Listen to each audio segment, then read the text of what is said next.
Paduan suara awal mulanya kami dari umat lingkungan di audisi waktu itu dengan Pak Argono dan Pak Toto Budianto masing-masing untuk acara lomba. Dan waktu itu lomba yang diadakan oleh KAJ dan kami satu-satu di audisi sehingga terkumpul dari masing-masing lingkungan waktu itu.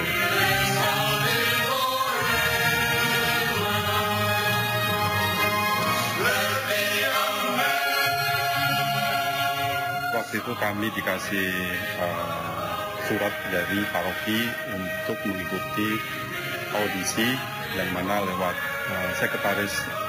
sekretariat paroki kita disampaikan ke lingkungan-lingkungan.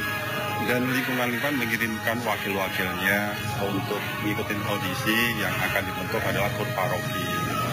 Dan kami waktu itu memang banyak. Dan satu-satu di audisi sehingga hasilnya memang waktu itu ada beberapa teman yang masuk, ada juga beberapa teman yang belum masuk.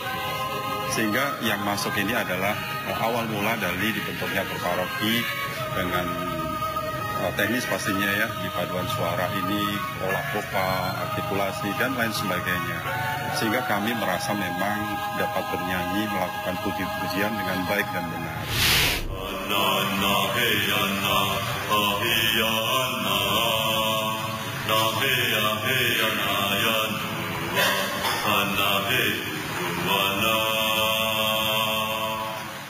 Nah, perjalanan demi perjalanan kami dilatih beberapa pelatih yang sampai saat ini saya sebutkan adalah satu kesetiaan gitu.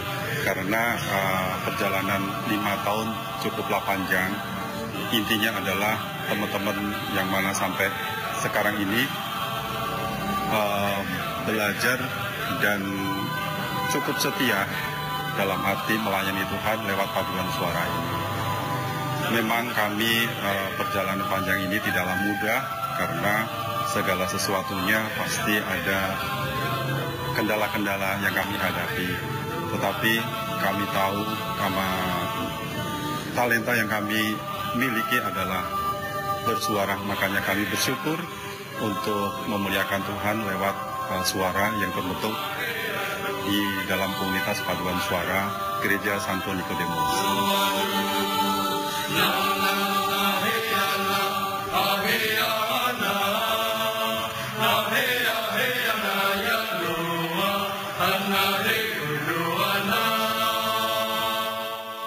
KDT adalah kurang lebih artinya bersukacita.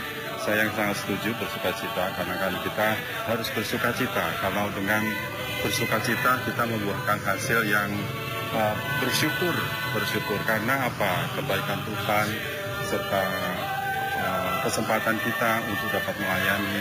Karena saya pikir adalah bersukacita kalau saya mengikuti paduan suara itu bukan karena saya mau tampil, tapi karena saya bersyukur kepada Tuhan dan saya harus mempersiapkan dengan baik dan benar sehingga pada saat tampil di misa pun ataupun di acara-acara lainnya adalah mempersembahkan dengan hati yang terbaik.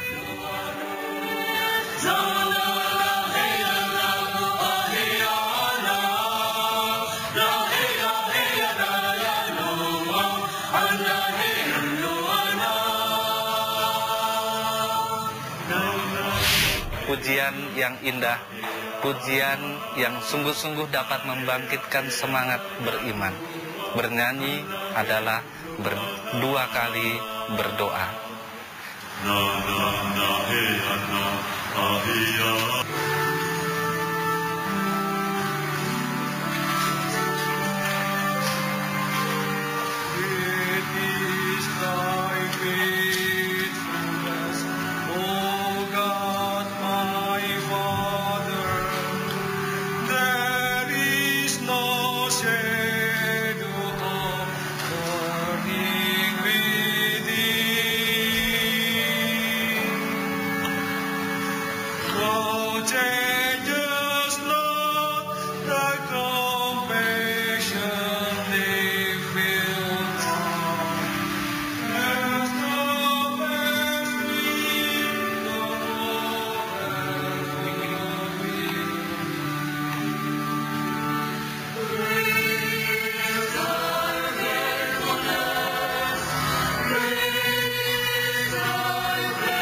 ini seluruh umat Katolik di Uskupan Agung Jakarta diajak untuk mensyukuri seluruh perjalanan itu dengan mengevaluasi dan juga merefleksikan perjalanan iman mereka.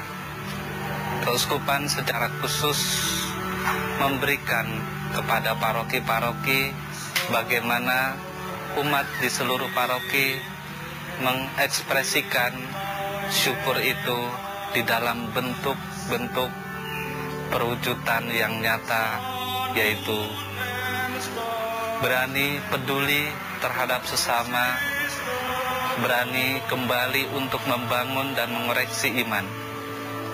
Salah satu upaya untuk mengungkapkan iman adalah bagaimana beriman semakin mendalam, beriman semakin kuat, sehingga seluruh umat beriman dapat merasakan bahwa karya Allah yang mereka terima dari Allah sungguh-sungguh dapat dirasakan.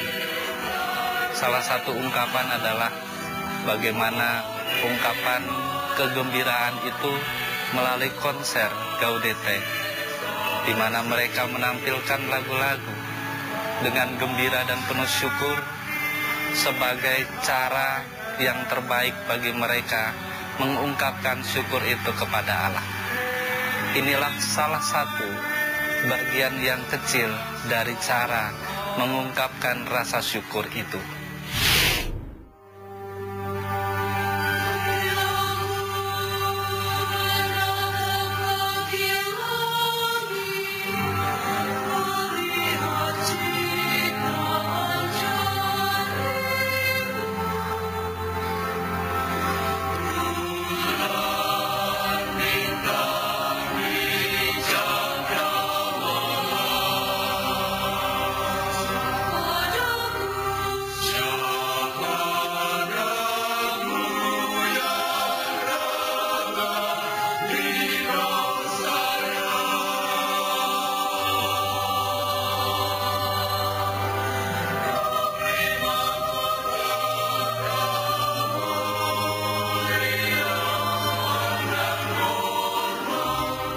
Bersyukur bukan saja melakukan peribadatan dengan berdoa, tetapi juga bernyanyi dengan baik. Bernyanyi dengan baik berarti mengungkapkan pujian kepada Allah. Pujian yang indah, pujian yang sungguh-sungguh dapat membangkitkan semangat beriman. Gaudete memberikan pada kita semua satu contoh yang baik bagaimana mengungkapkan iman itu. Bernyanyi adalah dua kali berdoa.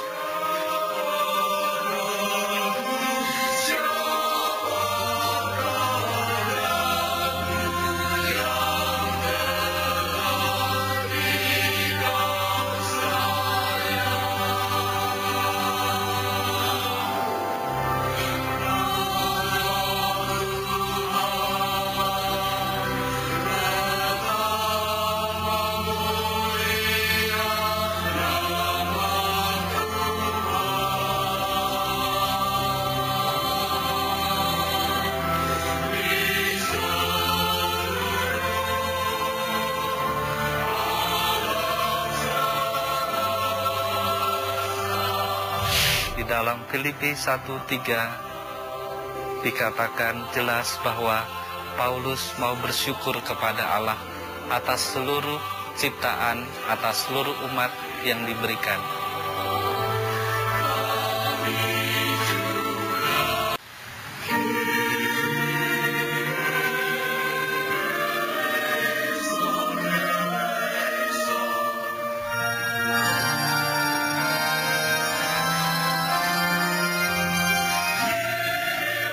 Yang dipersembahkan dalam konser ini kami repertoar atau lagu-lagunya sendiri dibagi menjadi dua babak. Untuk babak pertama sendiri karena kami gereja Katolik, jadi kami memilih untuk satu repertoar yang memang menjadi karakter dari ibadah liturgi di gereja Katolik, yaitu ordinarium, yang mana di setiap misa kami selalu membawakannya. Ordinarium sendiri terdiri dari Tuhan kasihanilah atau Kyrie, kemuliaan, Gloria, dan Sanctus atau Kudus, dan terakhir Agnus Dei atau Amat Domba Allah. Untuk konser ini kami memilih menu utama dari babak pertama adalah sebuah ordinarium karya Franz Joseph Haydn, itu berjudul Klein Orgel Mass, Missa Brevis Sancti Johannes de Deo. Mengapa kami memilih itu? Karena dari segi repertoar sendiri, repertoarnya tidak terlalu sulit, tapi bukan tidak terlalu gampang juga. Masih ada beberapa teknik vokal yang harus kami kejar sehingga kami bisa mempersembahkan karya itu dengan baik, tapi tidak terlalu kompleks juga karena mengingat ini adalah konser perdana kami. Lalu untuk babak keduanya dipilih lagu-lagu sekular atau yang tidak berkaitan dengan gereja, karena kami ingin mencoba untuk membuktikan, untuk menciptakan sebuah kesan baru bahwa paduan suara Gaudete ini tidak hanya bisa bernyanyi atau menyanyikan lagu-lagu yang berkaitan dengan gereja saja, tetapi lagu-lagu yang juga tentang lagu-lagu karya klasik, seperti beberapa dalam bahasa Itali dan Prancis, tetapi masih tetap sesuai dengan identitas kami sebagai kur kecil atau madrigal. Salah satunya adalah Do You Hear the People Sing? Itu sebuah karya musical yang diambil dari Les Miserables, dan lagunya sendiri ditulis oleh komposer Michael Schoenberg, dan itu kami coba untuk tampilkan juga di babak kedua karena dari segi kesulitan, tingkat kesulitan lagu tidak terlalu sulit, tapi kami dituntut untuk bisa menghadirkan atmosfer ketika lagu Do You Hear the People Sing itu dinyanyikan.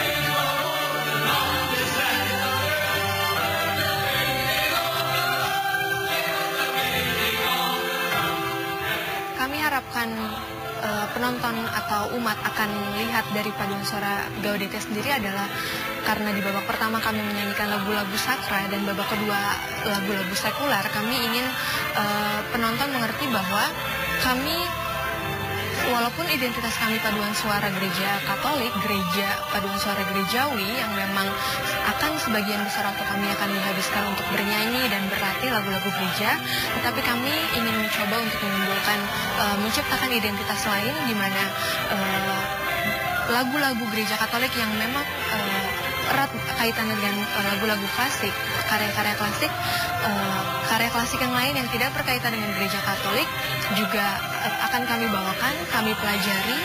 Jadi citra itu yang ingin kami sampaikan.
Dalam mengungkapkan syukur itu, kita mendengarkan ungkapan bagaimana Rasul Paulus di dalam ungkapannya menyatakan rasa syukur kepada jemaatnya. Aku bersyukur kepadamu Allahku setiap kali aku mengingat. Di dalam Filipi 1:3 dikatakan jelas bahwa Paulus mau bersyukur kepada Allah atas seluruh ciptaan, atas seluruh umat yang diberikan. Mau dikatakan kepada kita juga bahwa Paulus dengan begitu bangga bersyukur atas karya Allah. Bersyukur karena Allah telah memberikan kegembiraan kepadanya untuk dapat melayani. Kegembiraan untuk sekaligus bersyukur bahwa Allah memberikan kepada Paulus kepedulian terhadap sesama yang dilayaninya. Amin.